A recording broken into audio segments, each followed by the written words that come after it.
Ceci est un livre audio autogénéré par Google. Le climat devient torride, et nous nous posons des questions. En août 2017 dans mon village du Gard, on a battu des records de chaleur. Il a fait 41,9 degrés Celsius à l'ombre. Les scientifiques nous expliquent que le réchauffement climatique est dû à l'effet de serre. Sans doute la pollution, le gaz carbonique et le méthane qui emprisonnent la chaleur dans l'atmosphère après que la lumière solaire l'a pénétrée. Pourtant, depuis 40 ans en France, beaucoup d'usines polluantes ont fermé. On ne voit plus beaucoup les cheminées et les panaches de fumée qui caractérisaient les activités industrielles. J'ai commencé ma carrière professionnelle dans l'industrie à la fin des 30 Glorieuses. J'ai vu les compagnies françaises se financiariser pour améliorer leurs marges. J'ai vu la communication changer. On a d'abord recherché les gains de productivité, puis on s'est concentré sur les métiers. La mondialisation a libéré les entreprises. On a pu délocaliser ce qui polluait et qui aurait nécessité des traitements de rejet, puis le reste aussi. Tout ce qui coûtait cher. Depuis quelques années, les industriels communiquent sur leurs efforts pour l'environnement. Bientôt ce ne sera plus la peine. Il n'y aura plus d'industrie, plus d'emplois dans la production en France. La France a changé. On ne pollue plus, mais on ne fabrique plus grand-chose et on importe beaucoup. Pour équilibrer la balance commerciale, en déficit depuis 2004, on vend nos bijoux de famille français, nos bâtiments ministériels, nos casernes, nos aéroports. Les scientifiques du GIEC nous promettent une catastrophe climatique, mais beaucoup n'y croient pas. La pollution est abstraite, tant qu'on ne la sent pas, tant qu'on voit le soleil, on n'y croit pas. Les Américains qui disposent de grands espaces et respirent un air relativement pur, n'y croient pas. Les Chinois qui voient la pollution de leur ville et qui ont des dictateurs sans doute plus éclairés que nos dirigeants de démocratie, utilisent encore des centrales à charbon, mais le gouvernement chinois réagit avec vigueur pour passer au solaire. Le gouvernement chinois a compris que c'était en plus une source de business. L'homme accepte les changements contraignants lorsqu'il a les sens en éveil et le dos au mur. Pendant les 30 Glorieuses, notre marché intérieur et les consommateurs étaient protégés, le gouvernement maîtrisait les échanges avec les autres pays, le contrôle d'échange empêchait les délocalisations. La France, l'Europe, sont entrées la mondialisation sans précaution. Depuis notre adhésion à l'OMC, les normes européennes se sont assouplies. On importe sans vérifier la sécurité ni la durabilité des produits, et on n'empêche plus par des droits de douane les importations de produits même s'ils sont polluants, fabriqués par des enfants esclaves ou ne respectent pas nos normes sociales. Les rares industriels qui fabriquent encore en France, en respectant nos normes et avec des adultes au SMIC, sont mis, de ce fait, dans une sorte de concurrence déloyale. Le coût des transports s'est effondré, les produits voyagent plus librement. Nous les hommes, nous ne sommes pas libres de voyager sans passeport et sans visa, mais les produits, l'argent et les bénéfices le peuvent. Comment avons-nous construit un monde aussi aberrant? Comment a-t-on atteint en France un nombre aussi important de chômeurs? Quels sont les dysfonctionnements français et mondiaux qui ont amené à cette désindustrialisation de nos pays et à cette pollution grandissante? Edgar Morin nous incite à penser global, à prendre en compte la complexité et à chercher des liens entre tous les éléments. Lorsqu'on tire un fil dans ce monde complexe, on s'aperçoit que tout est lié et que si nous ne faisons rien, le genre humain court à sa perte. Dans cet ouvrage, nous tenterons de tirer quelques fils et de donner un éclairage nouveau à certaines situations désastreuses en France et dans le monde, pour comprendre comment on en est arrivé là. Lorsque nous aborderons un problème, nous développerons le thème pour donner au lecteur des éléments d'information nécessaires. Puis nous ouvrirons quelques pistes, politiques, économiques ou industrielles pour tenter d'économiser les ressources, diminuer la pollution, résorber le chômage. En appliquant ces méthodes, on va réaliser l'absurdité de cette mondialisation qui encourage une course débridée à la consommation, et on comprendra l'impuissance du politique et le rôle négatif des multinationales pour l'état de la planète et le réchauffement climatique.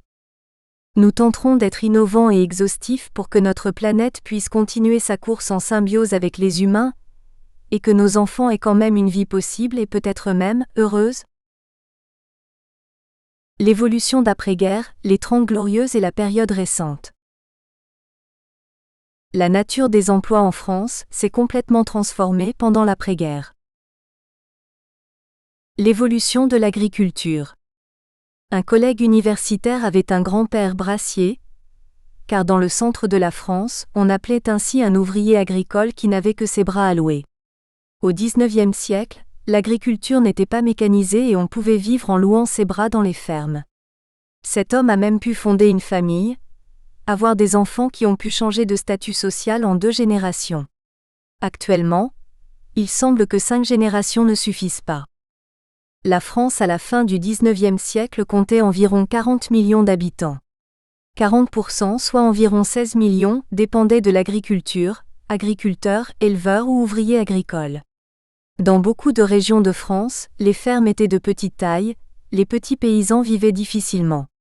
Souvent, presque en autarcie et comme les familles étaient nombreuses, les fils et les filles partaient à Paris ou dans les capitales régionales pour gagner un complément de salaire et aider leur famille. Mais le retour à la ferme était possible. Si on perdait son travail, on ne devenait pas SDF. L'exemple des maçons de la Creuse, des Auvergnats ou des Bretons qui vivaient sur de toutes petites propriétés, mais étaient aussi maçons, bougnats ou domestiques le reste de l'année est bien connu. Dans les familles creusoises, beaucoup d'ancêtres ont construit des monuments ou immeubles dans Paris dès le XVIIe et jusqu'au XIXe siècle. Ils travaillaient à Paris et revenaient souvent aider à la ferme. Les campagnes ont été décimées pendant la guerre de 1914 à 18, et les bras ont commencé à manquer. Mais les femmes ont pris plus de place, les tracteurs et les machines agricoles sont arrivés et les emplois proches de la terre se sont à peu près maintenus jusqu'à la Deuxième Guerre mondiale. Les agriculteurs et les ouvriers agricoles étaient encore environ 10 millions en 1945, soit environ un quart de la population française. Après la guerre de 1939 à 1945 par contre, les villes et les emplois industriels ont attiré beaucoup de personnes. La décroissance de la population rurale a été très rapide, et il y a aujourd'hui moins d'1 million d'exploitants ou de salariés agricoles en France qui représentent environ 3,5% de la population active. Les campagnes se sont modernisées rapidement. L'agriculture est devenue intensive. Les aliments complets pour le bétail, les engrais, les pesticides ont été adoptés massivement. On a assisté progressivement après 1945 à une véritable industrialisation du monde agricole, et donc à une diminution considérable de la petite paysannerie qui nourrissait les villes et les villages. En France, dès les années 1960, dans la plupart des régions riches et fertiles de toute la France, beaucoup de fermes ont été remplacées et reconverties en exploitations agricoles modernes, industrielles, avec l'apport d'une importante mécanisation. On a généralisé l'utilisation de tracteurs surpuissants, de semences sélectionnées, d'engrais et de produits phytosanitaires que l'industrie encourageait par l'efficacité de son lobbying. Cela a augmenté les rendements, surtout les premières années, mais cela a changé les équilibres naturels. Les oiseaux chasseurs d'insectes n'avaient plus d'endroit pour nicher, plus de haies. Pour l'agriculture intensive, on utilisait des pesticides et du DDT, premier insecticide mis sur le marché. Cela a entraîné la mort de millions d'oiseaux et dès 1962, la biologiste américaine Rachel Carson dénonçait dans son livre Silent Spring les ravages considérables causés par le DDT sur les insectes et les oiseaux. Les oiseaux qui mangeaient ces insectes empoisonnés ne les ont pas très bien digérés. En fait, ils ont presque disparu. On ne voit plus comme dans mon enfance les têtes noires, les culs-roussets, ni les rouges-gorges dans nos campagnes. À partir de 1970, le DDT a d'ailleurs été progressivement interdit aux USA car déjà, on le pensait cancérogène. Les oiseaux mangeurs d'insectes ayant été décimés en mangeant les insectes empoisonnés, l'arrêt des traitements des cultures a entraîné une prolifération des nuisibles. Pour compenser, on a inventé et utilisé des traitements encore plus toxiques pour l'air, les sols et l'eau des nappes phréatiques, les organochlorés, les organophosphorés, les carbamates, les pyrétrinoïdes, les néonicotinoïdes, les sulfones et sulfonates, les formamidines, les benzoylurés. Les conducteurs âgés se souviennent que dans les années 1960 à 70, lorsqu'on conduisait à 110 à 130 km/h et à la campagne, des insectes de toute taille s'écrasaient sur les pare-brises. Actuellement sur les routes et les autoroutes de France, les pare-brises restent propres. La destruction des insectes est de nos jours quantifiable. Les scientifiques viennent de publier une étude d'une grande ampleur dans le journal scientifique PLOS ONE, qui souligne qu'en Allemagne, plus de 75% des insectes, souvent pollinisateurs, ont disparu en 27 ans. L'impact des pratiques agricoles semble être à l'origine de cette raréfaction, et comme les pratiques sont identiques dans tous les pays d'Europe, on peut penser que la disparition en France et sur tout le continent européen est sans doute de la même importance. Les abeilles domestiques sont comme tous les pollinisateurs concernés par ces traitements et la mortalité qu'ils engendrent dans les populations d'insectes. Le ministère de l'Agriculture, de l'Agroalimentaire et de la Forêt patronne en Auvergne-Rhône-Alpes le réseau de surveillance des troubles des abeilles. La réunion d'avril 2017 de ce réseau a fait le point sur une année d'observation, et le lien entre les traitements et les troubles constatés est analysé avec prudence, mais on a pu démontrer des cas d'intoxication par pulvérisation de fongicides sur fruitiers en pleine floraison de switch, cyprodinyl plus fludioxonil. Un cas d'intoxication probable au Cusco, chlorpyrifos-éthyle sur colza. Une intoxication avérée au phosmète, IMIDAN, sur 3 ruchers amateurs voisins. Ces résultats démontrent que dans tous ces cas, on observe une coïncidence entre les dates de traitement, l'apparition des troubles, les molécules utilisées et celles analysées et dosées sur les abeilles. Les insectes ont été décimés. Et les oiseaux mangeurs d'insectes ont été décimés. Dans beaucoup de régions d'agriculture intensive, on ne voit plus beaucoup d'hirondelles ni de martinets. Il est vrai que dans les années 1960, l'agriculture moderne, l'agro-industrie était très tentante. Mon père qui en ce temps-là avait une petite entreprise de transport et quelques terres familiales avait été tenté par le modernisme agricole. Il avait envisagé de se lancer dans l'élevage industriel de poules pondeuses. Il avait élevé dans une installation prototype 50 poussins et était très heureux de voir la production des poules adultes qui pondaient tous les jours. Mais les farines que l'on fabriquait pour les poules au début de cette industrialisation étaient souvent protéinées par des résidus de conserverie de poissons. Les œufs prennent facilement les odeurs de la nourriture que les poules ont mangée, et les œufs de mon père sentaient le poisson. Dans notre famille, ma mère qui avait les papilles gustatives très développées a signalé avec autorité à mon père que nous préférions les œufs et le poisson dans des plats séparés. L'expérience de mon père a été arrêtée prématurément, et les poules ont repris le chemin du poulailler familial. Mais beaucoup de paysans n'étaient pas aussi gastronomes que ma mère, et en ces années-là, les élevages intensifs étaient très rentables. Alors, comme la vie des paysans traditionnels était dure, soit ils devenaient des exploitants agricoles modernes, utilisant les procédés préconisés par l'agro-industrie, soit les lumières des villes et des emplois industriels les attiraient et les campagnes se désertaient. Même le mot pour désigner cette profession se modernisait. Dans les années 50 on parlait de paysans, depuis cette période on parle d'exploitants agricoles. La modernisation de l'agriculture a été très rapide. L'utilisation de gros tracteurs puissants, d'insecticides et de pesticides s'est progressivement généralisée. Et on ne voyait pas encore tous les inconvénients pour la terre, pour la souffrance animale et pour notre santé qu'on a découvert peu à peu. Les éleveurs sont de nos jours à la tête d'usines de production de viande ou de lait.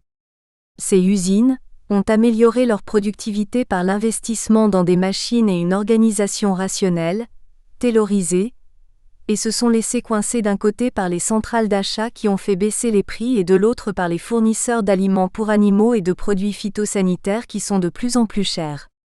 Le Crédit Agricole qui a souvent prêté l'argent nécessaire pour l'installation et les investissements rajoute des contraintes supplémentaires. De nos jours, tous les acheteurs des sociétés agroalimentaires ou des centrales d'achat de la grande distribution connaissent les prix des intrants et savent calculer les coûts de production. Cela leur permet de déterminer en les écrasant les prix d'achat du lait, de la viande, des œufs, des poulets ou des céréales aussi précisément que ne le feraient les éleveurs ou les céréaliers eux-mêmes. J'ai étudié avec mon collègue Didier Wallard pour la société Presto le design du premier robinet électronique français, qui coulait dès que le capteur infrarouge détectait la présence des mains. Ce robinet se trouve maintenant, sous différentes marques, sur les aires d'autoroute et dans beaucoup de toilettes publiques.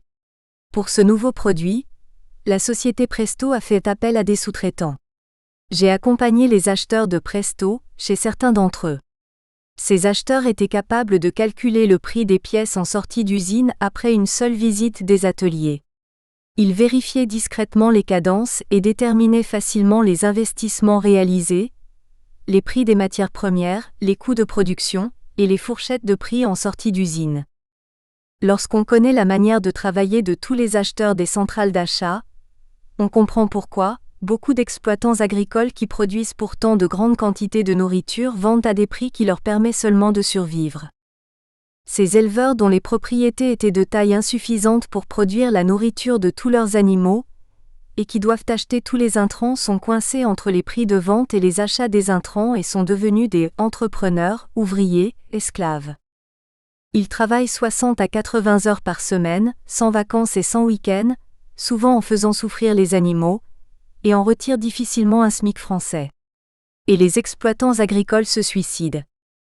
L'agriculture des plaines françaises, céréaliers, producteurs de légumes industrialisés, petits pois, endives, salades, carottes, pommes de terre, a suivi un chemin parallèle. Tout d'abord, il fallait acheter de gros tracteurs, supprimer les haies pour que ces gros engins puissent passer, puis utiliser des engrais qui amélioraient à court terme les rendements. On leur a proposé les pesticides et les insecticides, qui évitaient les maladies lorsque les conditions climatiques étaient défavorables, des machines agricoles perfectionnées pour planter, ramasser les récoltes sans intervention manuelle. On leur a proposé ensuite des semences qui ne se reproduisaient pas, et l'endettement est devenu de plus en plus important.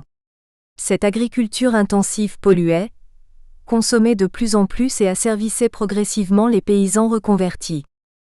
La modernisation des fermes et son impact sur le climat. La modernisation des fermes était encouragée en France par le Crédit Agricole, par les organismes consulaires, par les vendeurs d'engins, par les vendeurs de produits phytosanitaires, par les semenciers.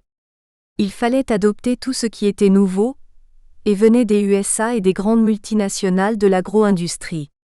Avec le temps, on s'est aperçu que l'agriculture intensive est non seulement toxique pour la faune et la flore, mais aussi pour notre santé. De plus, elle génère des gaz à effet de serre qui agissent négativement sur le climat. En France, sur les terres fertiles, ces pratiques intensives ont été très rentables au début. Cela a permis de nourrir la France qui avait souffert de la faim entre 1939 et 1950, mais ce type d'agriculture épuisant la terre, les engrais sont vite devenus indispensables. L'élevage des bovins produit du méthane CH4 et du CO2, de gaz à effet de serre.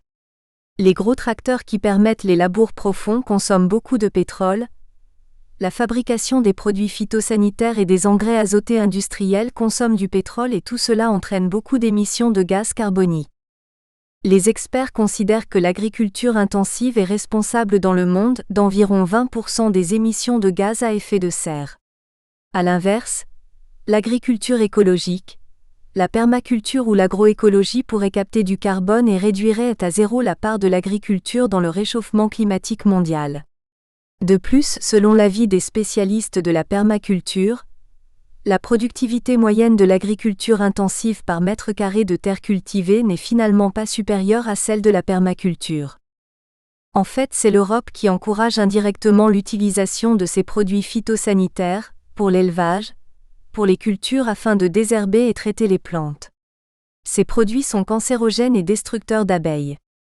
Mais l'article 39 du traité sur le fonctionnement de l'Union européenne dit en paragraphe 1 que la politique agricole commune a pour but d'accroître la productivité de l'agriculture en développant le progrès technique, en assurant le développement rationnel de la production agricole ainsi qu'un emploi optimum des facteurs de production, notamment de la main-d'œuvre.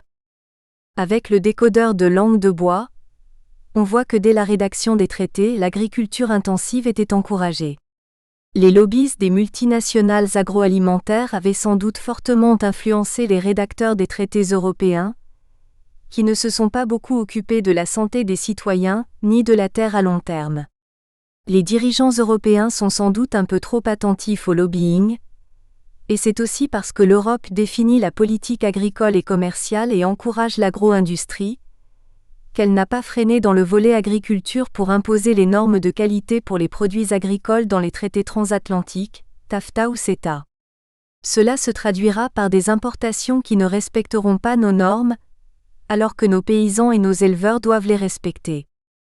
Pourtant, il vient de se produire un petit miracle, l'Europe vient d'interdire les néonicotinoïdes, ces insecticides destructeurs d'abeilles, et cela est peut-être enfin un signe que nos pétitions commencent à fonctionner. Havas a recueilli presque 5 millions de signatures pour demander leur interdiction. Jusqu'à présent, rien n'avait bougé. Alors il faut être optimiste et espérer qu'enfin, l'impulsion d'un Nicolas Hulot appuyé par les peuples fera bouger les lignes. Que sont devenus les ouvriers agricoles et les petits paysans du début du XXe siècle ? À la sortie de la guerre de 1939 à 1945, en même temps que l'agriculture devenait intensive et perdait des emplois, les usines embauchaient à tour de bras. Grâce à l'industrie qui compensait la perte d'emplois agricoles, le plein emploi était un objectif possible à atteindre. Avec la mécanisation et l'abandon de certaines cultures, beaucoup d'emplois agricoles ont disparu.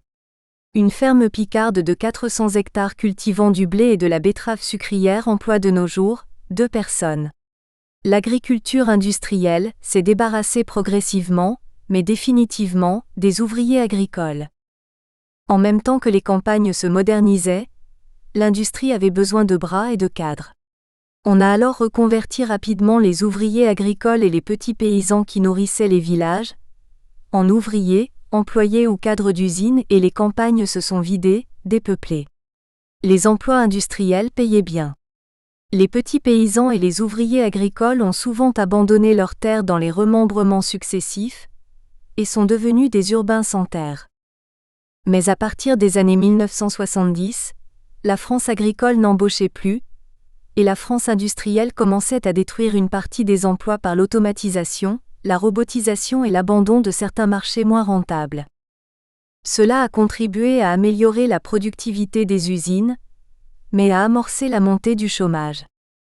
Pendant cette période de robotisation, en même temps que disparaissaient les tâches répétitives d'OS, apparaissaient des nouvelles tâches de techniciens pour concevoir, installer et entretenir les robots. La destruction d'emplois proches de la production n'était pas dramatique. La financiarisation des entreprises, la recherche de profits distribuables a entraîné l'abandon de certaines productions moins rentables. Cela a fait progressivement augmenter le chômage. Puis la mondialisation selon l'OMC, encouragée par l'Europe et à laquelle la France a adhéré en 1995, a apporté aux ouvriers une concurrence déloyale, car comment lutter contre des ouvriers asiatiques payés avec un SMIC mensuel à 60 €, qui de plus, travaillent dans des conditions proches de l'esclavage. Beaucoup d'usines ont fermé ou se sont délocalisées. Cela a donné aux ouvriers le coup de grâce. Dans les familles françaises, pour ceux qui n'avaient pas de qualification, le chômage a entraîné et entraînera des situations de misère dramatique pires que pendant la crise de 1929, que l'État devra prendre en charge. Les 30 Glorieuses et leur fin. Il me paraît important, pour faire comprendre l'évolution rapide à laquelle on a assisté, d'expliquer mon point de vue personnel, de Français qui a vécu cette période de l'intérieur. Lorsque j'ai commencé ma vie professionnelle après mon service militaire, au début des années 1970, le travail pour les jeunes ingénieurs ne manquait pas. On croyait en l'avenir. La technologie et les sciences allaient améliorer sans fin le bien-être de l'humanité. Le chômage en France était à 2%. J'ai envoyé 3 CV, j'ai eu 3 réponses positives et finalement j'ai choisi Saint-Gobain parce que, curieux de tout, je ne connaissais pas le matériau vert que je trouvais très beau et que je voulais découvrir. J'ai commencé mon travail en septembre 1970. J'ai eu la responsabilité de l'ingénierie d'un service. J'ai dirigé la conception et la construction de fours de trempe de glace d'automobile, de chaînes de façonnage, de machines et d'automatismes qui supprimaient les tâches d'OS souvent difficiles et répétitives. J'ai contribué à installer les premiers ordinateurs industriels qui avaient une capacité mémoire de calculette, mais étaient gros comme des armoires normandes. J'ai travaillé dans l'industrie pendant 10 ans, jusqu'en 1980. J'ai occupé plusieurs fonctions.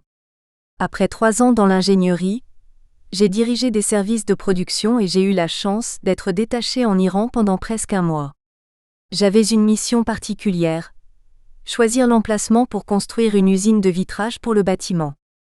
Saint-Gobain organisait des séminaires internes à l'entreprise et j'ai eu la chance en 1972 de participer au stage Jeunes cadres et de rencontrer des personnages charismatiques, dirigeants ou conseillers qui gravitaient autour de la direction générale de Saint-Gobain.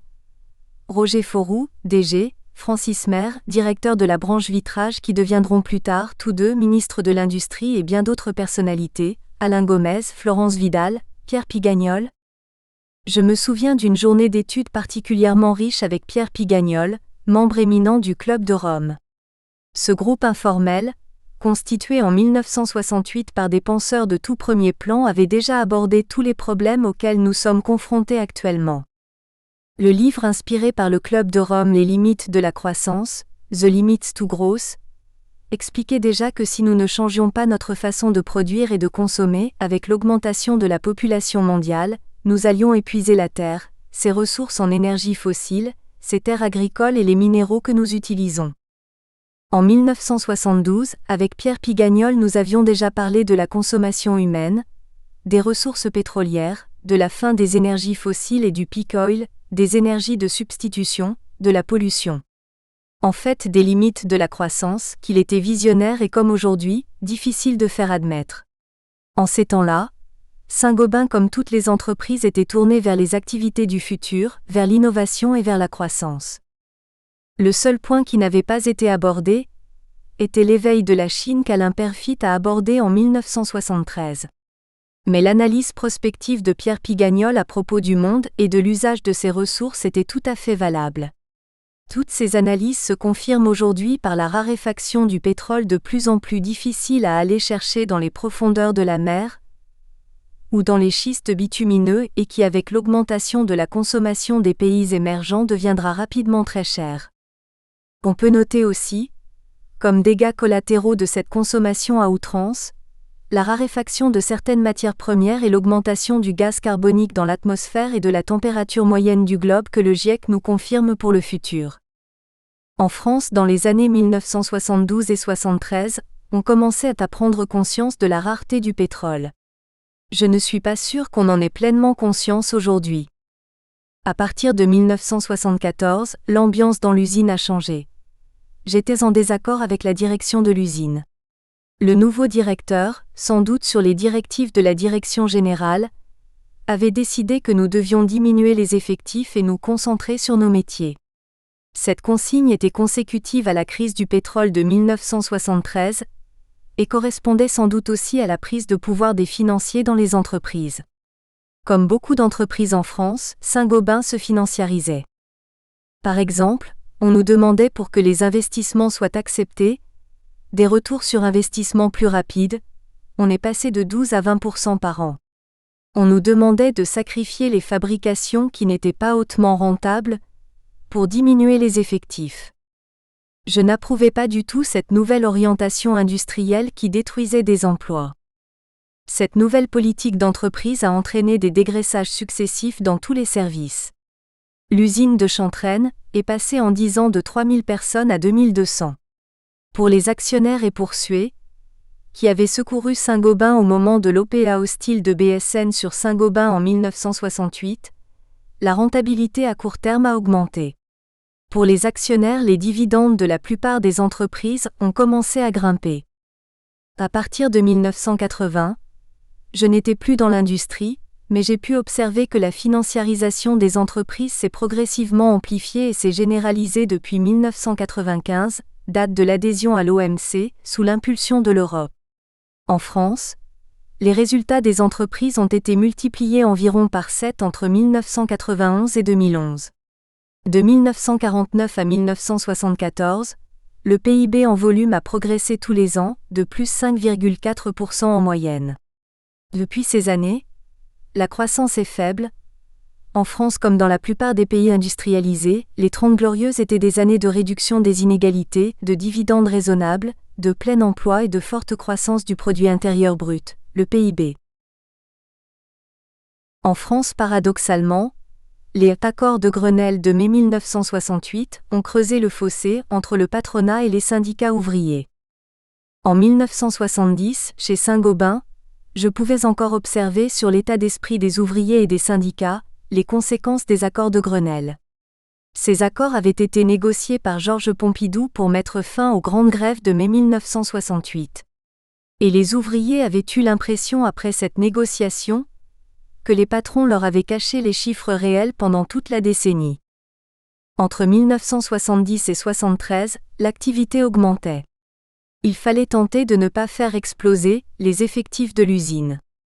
À cette époque, le patronat français, Renault, Peugeot, Usinor, importait souvent des émigrés d'Algérie ou du Maroc, car ils étaient moins exigeants sur les salaires et les conditions de travail que les travailleurs français et la France manquait de main-d'œuvre ouvrière. Saint-Gobain n'avait pas besoin de ça. Notre service du personnel n'avait aucun problème pour recruter, car les salaires de Saint-Gobain étaient supérieurs à tout le Compiègnois. Les conditions de travail étaient plutôt bonnes et pourtant, les rapports entre la direction et les syndicats étaient très tendus. J'ai cherché à comprendre pourquoi en parlant avec les ouvriers syndicalistes CGT de mon service. En fait, cette tension exacerbée était la conséquence indirecte des accords de Grenelle. Ces accords avaient mis fin à la grève générale de 1968 en accordant des hausses de salaire exceptionnelles. Augmentation de 25% du SMIC, salaire minimum interprofessionnel garanti, et de 10% en moyenne des salaires réels. Pour les syndicats, ces augmentations étaient inimaginables, elles correspondaient au moins à 5 fois ce qu'ils obtenaient les bonnes années, dans les négociations salariales très dures d'avant mai 1968. Ces augmentations extraordinaires ont conforté les syndicats dans l'idée que l'argent était là, bien présent, sous forme de réserves liquides, dans les entreprises. Qu'il y avait évidemment des comptes truqués, un trésor caché et qu'il suffisait de secouer le cocotier bien fort en faisant une grève très dure pour que l'argent tombe. En réalité, les augmentations des accords de Grenelle avaient été payées en monnaie de singe. Immédiatement après 1968, l'inflation était repartie à la hausse et les augmentations qui avaient été lâchées par les accords de Grenelle avaient très vite été rattrapées par l'inflation. Mais à cette époque, l'idée que toutes les entreprises avaient un trésor de guerre disponible dans leurs caisses était bien présente dans la tête des dirigeants syndicaux et dans celle des ouvriers militants. Après cet épisode, peu pédagogique, les syndicats ouvriers français n'ont plus jamais eu l'impression qu'ils pourraient bénéficier autant que les patrons et les actionnaires des fruits de la croissance. Après mai 1968, pendant la décennie qui a suivi ces accords de Grenelle, les syndicats lançaient des grèves dures dans les usines. Ils cherchaient le rapport de force brutal et l'efficacité de ce rapport de force avant tout. Dans certaines entreprises moins libérales et moins sociales que Saint-Gobain, on séquestrait souvent les dirigeants d'entreprise. Le problème était clairement la répartition des bénéfices supplémentaires engendrés par les gains de productivité des entreprises, qui auraient dû récompenser leurs efforts. Je me souviens des discussions interminables avec certains syndicalistes pour leur expliquer que dans les années précédentes, les bénéfices distribués n'étaient pas énormes par rapport à la masse salariale. À cette époque, la répartition des bénéfices distribuables dans tout Saint-Gobain n'aurait augmenté les salaires ouvriers que de 5% environ. Bien sûr, toujours bon à prendre, mais cela n'aurait pas changé la condition ouvrière. En France, depuis ces années-là, le lien social a été complètement faussé et rompu.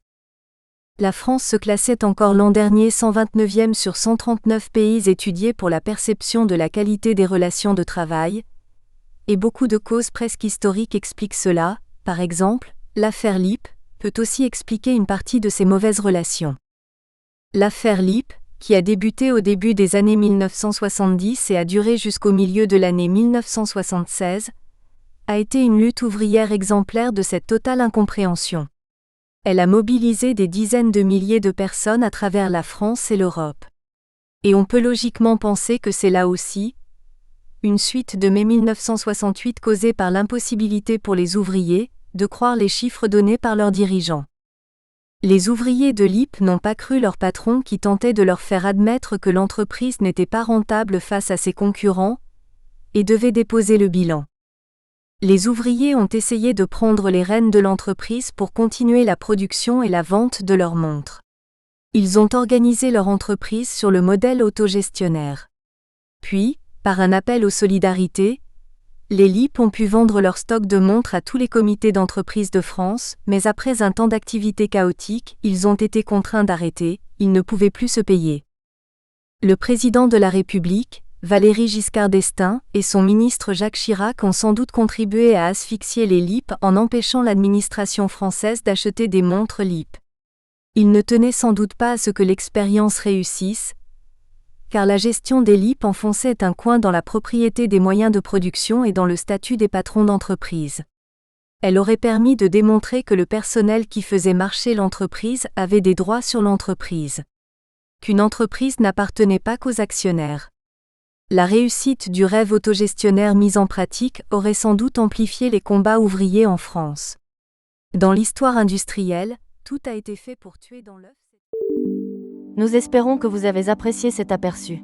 Pour continuer à écouter ce livre audio sur Google Play Livres, utilisez le lien dans la description de la vidéo.